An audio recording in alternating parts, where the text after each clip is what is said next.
यही जिम्मेदार है ये लोग। अगर आज हमारे पास भारत के मुसलमानों के पास पॉलिटिकल रिप्रेजेंटेशन नहीं है तो इसका जिम्मेदार नेहरू और सरदार पटेल है।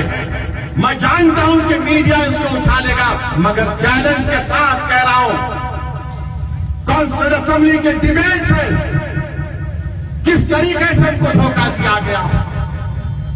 अरे आज तेलंगाना में 2000 करोड़ का बजट है वजारत अखिलेती बहबूद का, तुम्हारे राजस्थान में क्या है 250 करोड़, उतने ही मुसलमान हैं, 250 करोड़ है। मेरे अजीज दोस्तों और बुजुर्गों, और हमारे वजीर आजम तेलंगाना को आए, अजीब वजीर आजम, एक तरफ ये बोलते एक तरफ ये भी बोलते। ये बोल दिया कि केसीआर ने कर्नाटका के इलेक्शन में कांग्रेस को पैसे दिए। अरे घड़ी में ताशा घड़ी में माशा क्या है मोदी जी? ये कर्नाटका में पैसे भी दिए, इधर भी आए, पैसे भी दे रहे इधर भी आए। क्या बोलना चाह रहे आप? क्या कर दिया आपने देश का? इस वतन अजीज में नफरत को फैलाने का काम 2014 से और ज्यादा हो गया, और ज्यादा हो गया। कहां है मुसलमान? बीजेपी में नजर ही नहीं आता, मगर वजीर आजम एक ही रट लगाते, सबका साथ, काका विकास, विश्वास बोलते। कोई नजर नहीं आता बीजेपी में। एक मुस्लिम एमएलए नहीं है इनके पास, एक है शायद कहीं पर, एक मुस्लिम एमपी नहीं है लोकसभा में, मुस्लिम मिनिस्टर नहीं है। भारत की सियासत से मुसलमानों को गायब कर दिया बीजेपी ने। तो कांग्रेस भी अब डर रही है, सेकुलर पार्टियां डर रही है। नहीं, जरा खामोश बैठो, खामोश बैठो, खामोश बैठो, खामोश बैठो, खामोश बैठना। हम खामोश बैठने को आए इस दुनिया में, हम खामोश बैठने को नहीं आए इस दुनिया में। हम लड़ाई लड़ने आए, अपना हक मनवाने आए इस दुनिया में। जो खामोश बैठेगा वो खत्म हो जाएगा, जो लड़ेगा वो जिंदा रहेगा। जो लोग खामोश बैठने के लिए कह रहे हैं, अरे तुम हमको 60 साल से खामोश बिठा कर रखे हो, तुमने क्या किया बताओ मुसलमानों के लिए, सिवाय डरा डरा कर। अरे जो दिल्ली में कांग्रेसी मिलता, अरे भाई हमको बोलते ओवैसी को देखो, ओवैसी को देखो। मेरा देखने की चीज है, बार बार देखो, हम कौन रोक रहा तुमको? आप बोलते कि नहीं ओवैसी को रोकेंगे, इन्हें बहुत जा रहा। अरे प्यारे, मैं फिर से कह रहा हूं, अच्छे को भी जाओ हैदराबाद को मुकाबला करने के लिए।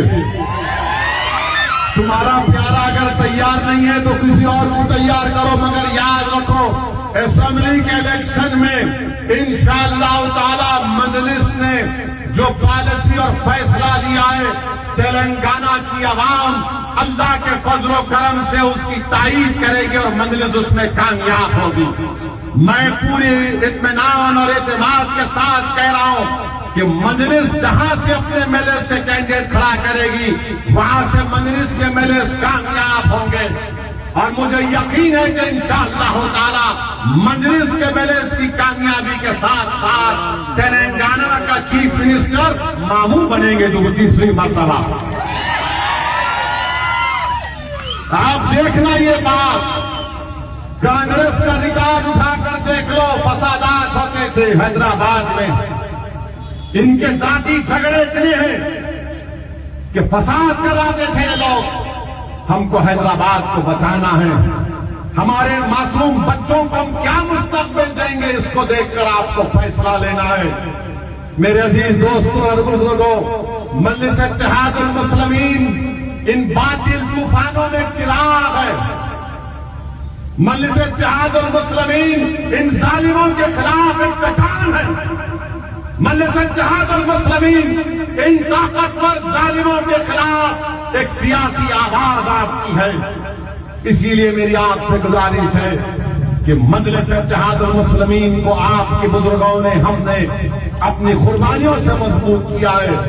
मजलिस को मजबूत करिए, और दुआ भी करिए कि अल्लाह सुब्हानहू व तआला नबी करीम सल्लल्लाहु अलैहि वसल्लम के सदक़े तौफ़ील में अल्लाह मजलिस इत्तेहादुल मुस्लिमीन को इस असेंबली इलेक्शन में मौजूदा 7 MLA और उसके साथ जहां कहीं के हमारे उम्मीदवार खड़े रहेंगे, अल्लाह उन तमाम को MLA मुंतखब करे और अल्लाह जहां पर मजलिस ने फैसला किया अल्लाह उस फैसले में बरकत दे और मजलिस के फैसले को अल्लाह सुब्हानहू व तआला उसमें कामयाबी से हमकिनार करे। मेरे अजीज दोस्तों और बुजुर्गों, मेरी आपसे ही इल्तिजा है कि आप मजलिस को मजबूत करिए। इंशाअल्लाह ताला इलेक्शन होंगे और भी जलसे होंगे, मगर मेरा मकसद यही है कि आपके सामने अपील करूं और जस्द रहमतुल्लाह आलमीन सल्लल्लाहु अलैहि वसल्लम है, हम रसूलुल्लाह सल्लल्लाहु अलैहि वसल्लम के गुलाम हैं। अल्लाह नबी करीम सल्लल्लाहु अलैहि वसल्लम के सदक़े तौफ़ील में हम तमाम को इन जालिमों से अल्लाह महफूज रखे। अल्लाह सुब्हानहू व तआला अपने फजल और करम से हमारे जान और माल, हमारे ईमान, हमारे मस्जिदों को, हमारे घरों को, हमारी बेटियों को, हमारे नौजवानों को अल्लाह बचा कर रखे। अल्लाह इनको ताकतवर बनाए, अल्लाह इनको नेक बनाए ताकि ये कौम और मुल्क का मुस्तकबिल अच्छा संवार सके। आखिर दावत अल्हम्दुलिल्लाह रब्बिल आलमीन। मेरे हौसले में इजाफा कर दिया, मेरे अज़म में इजाफा कर दिया कि ये बुजुर्ग अगर मेरे साथ है, इनकी दुआएं मेरे साथ है, तो मैं पहाड़ से टकराऊंगा, डरूंगा नहीं कभी किसी से इंशाअल्लाह। मेरे अजीज दोस्तों और बुजुर्गों, ये मजलिस इत्तेहादुल मुस्लिमीन की मोहब्बत है जिसको ये लोग समझ नहीं सकते। अरे तुम गाली दो, झूठ बोलो, जो करते कर लो, जब तक अल्लाह जिंदा रखेगा हम तमाम को, हम अपनी जमात के लिए काम करते रहेंगे। अब ये तेलंगाना का कांग्रेस का सदर चुंटी को भी पर निकल गए। अब ये बोल दिया कि असदुद्दीन ओवैसी का खानदान महाराष्ट्र से आए। अरे दीवाने, हम महाराष्ट्र से नहीं आए, हम बाबा आदम यहां पर आए तो उनके हमारे अब्बा अम्मू हैं, तो पूरा हिंदुस्तान हमारा है। बाबा आदम यहां आए तो अब्बा की जमीन में बेटे का हक नहीं होगा क्या? तुम कहां से आए बताओ? मैं तो बाबा आदम का निस्बत बता दिया, बोलो तुम कहां से आए, किधर से आए तुम? याद रखो, तुम मेरी जबान का मुकाबला नहीं कर सकोगे, मगर आपको बताने के लिए कह रहा हूं कि ये कांग्रेस का ये लीडर जो तेलंगाना की कांग्रेस का सदर है, इसकी जबान से निकलना कि ये तेलंगाना के नहीं है, ये आरएसएस की जबान है कि मुसलमान हिंदुस्तान के नहीं है, इस्लाम भारत का नहीं है, इस्लाम बाहर से आया। ये सोच है इस जमात के सदर की, ये यहां के नहीं है, वो वहां के। यही तो आरएसएस गोलवालकर से लेकर पंडित दीनदयाल उपाध्याय से लेकर ये सब तो यही लिखे। क्या लिखा था गोलवालकर ने, वी और नेशन ऑफ डिफाइंड ने? यही तो बात लिखी थी।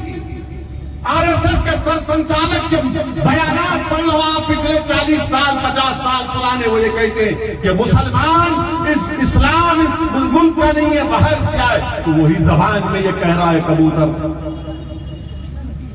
मगर याद रखो, तुम्हारी इन बातों से कोई फर्क नहीं पड़ेगा। हाँ, तुमने तुम्हारे दिल और दिमाग पर जो नफरत है मुसलमानों के लिए, तुमने जाहिर कर दिया। तेलंगाना के तमाम मुसलमानों को बता दिया कि तुम बोलोगे तो गोलवालकर की जबान में बोलोगे, तुम बोलोगे तो दीनदयाल उपाध्याय की जबान में बोलोगे, तुम बोलोगे तो आरएसएस की किताबों में जो जहर लिखा गया उसको तुम अपनी जबान से बोलोगे। तो याद रखो, हम आरएसएस से 70 साल से मुकाबला करते आ रहे हैं, तुम नहीं करे। और ये कौन था ये सदर इनका? 1999 में आपको याद होगा, जब मरहूम सैयद सज्जाद असेंबली का इलेक्शन लड़े, ये कांग्रेस का सदर किशन रेड्डी के साथ काम कर रहा था बीजेपी के लिए। मैं देखा अपनी आंखों से इसको। इसको देखा मैंने कहां पर? ये गुड्डी मलकापुर की मार्केट उस वक्त का इलाका कारवान में था, वहां पर फिर रहा था किशन रेड्डी के साथ। अब हमको बोल रहे हैं, हमको सबक याद रखो, तुम्हारा पूरा शिजरा हमारे पास है। तुम कब थे 1999 में? तुम्हारी जवानी में तुम एबीवीपी में थे, वहां से निकलकर तुम गए आरएसएस में थे, फिर तुम बीजेपी में आए, फिर बीजेपी में थे तो आरएसएस ने कहा कि नहीं अब तुम चंद्रड़ू के पास चले जाओ जो अब जेल में है, तो चंद्रड़ू के पास गए। जब चंद्रड़ू का मामला खत्म हुआ तो कूद गए कांग्रेस में।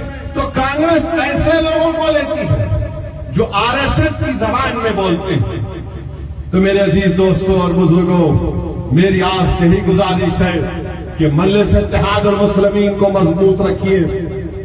यह आपकी आवाज है, यह आपकी ताकत है, और बहुत सी चीजें आएंगी इलेक्शन के दौरान में। हमारे काम आपके सामने है, कारवान में तरक्याती काम आपके सामने है। हल्के असेंबली कारवान में 290 करोड़ की लागत से सीवरेज का काम हो रहा है, और मुझे यकीन है कि जब ये काम पाए तकमील को पहुंचेगा इंशाअल्लाह, तो कारवान के 90% इलाकों में नई सीवरेज लाइन की वजह से गंदगी का खात्मा होगा। हमारे एमएलए, हमारे अराकीन, हमारे सदर मोतमदीन मेहनत कर रहे हैं कि और तरक्याती काम हो। मुझे यकीन है कि इंशाअल्लाह ताला वो तमाम काम पाए तकमील को पहुंचेंगे। मेरी आपसे सिर्फ यही गुजारिश है कि मजलिस को मजबूत रखिए और कांग्रेस पर यकीन मत करिए। मैं देख चुका हूं कांग्रेस पूरे हिंदुस्तान में क्या किया। राजस्थान में आप देख लो कि जुनैद और नसीर को किडनैप करके लेकर चले जाते हैं, जिंदा जला दिया जाता है। जुनैद नसीर को जिंदा जला दिया जाता है, और उसके बाद उनके घर वालों को सिर्फ मिलते हैं 15 लाख, अभी तक 5 लाख किए। वही कन्हैया लाल जिसको दहशतगर्दों ने मार दिया, उसको 50 लाख और नौकरी, मगर जुनैद और नसीर को कोई नहीं। कांग्रेस की हुकूमत है। जब ट्रेन के कंपार्टमेंट में एक दहशतगर्द ने मुसलमानों का दाढ़ी और नाम देखकर गोलियां चलाई, तो बाजार घाट का रहने वाला एक शख्स, उसने उसको शहीद कर दिया। उस दहशतगर्द ने मजलिस के एमएलए ने उठाया तेलंगाना की असेंबली में। केटी रामाराव ने कहा कि तेलंगाना की हुकूमत एस ग्रेशिया देगी, 2 BHK देगी, और एक नौकरी उस बेवा को दी जाएगी। एक और मरने वाला बिहार का था, राजस्थान में रहता था। बताओ कांग्रेसियों, जब तेलंगाना की हुकूमत एक मुसलमान की बेवा को, जिसको एक दहशतगर्द ने मारा, उसको नौकरी दी, 2 BHK दिया, एस ग्रेशिया दिया, तो तुम्हारी हुकूमत राजस्थान में कुछ नहीं दिए। क्यों नहीं दिए? बिहार में नीतीश कुमार क्यों नहीं दिए? तो मालूम हुआ कि वहां पर मजलिस नहीं है।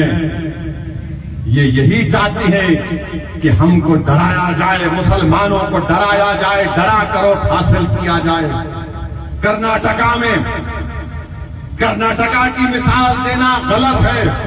ये तेलंगाना है, हैदराबाद है, यहां पर मजलिस है, और बड़े बड़े आकर चले गए। हमने बीजेपी की भंडी में पंचर लगा दिया, तो कांग्रेस को भी इंशाअल्लाह ताला रोकेंगे, पंचर लगाएंगे उनको भी। बड़ी बड़ी बातें कांग्रेस कर रही है। अरे मैं कह रहा हूं, अगर आप हिंदुस्तान का संविधान और आइन जब बन रहा था, कानून साज असेंबली के आप पढ़ो, नौजवानों पढ़ो, तुम पढ़ते नहीं हो। कॉन्स्टिट्यूंट असेंबली के डिबेट पढ़ो, जब आइन बनाया जा रहा था। मुसलमानों की अगर आज असेंबली और पार्लियामेंट में कम नुमाइंदगी है, तो इसका जिम्मेदार ये कांग्रेस है। ये कांग्रेस है, मैं बता रहा हूं आपको। आप जब पढ़ेंगे उस कमेटी की रिपोर्ट को पढ़ेंगे कि कैसे डराकर मुसलमानों के तहफ्फुज़ात को छीन लिया गया, पॉलिटिकल रिप्रेजेंटेशन को किस तरह उनको गूंगा बनाकर दिखा दिया गया।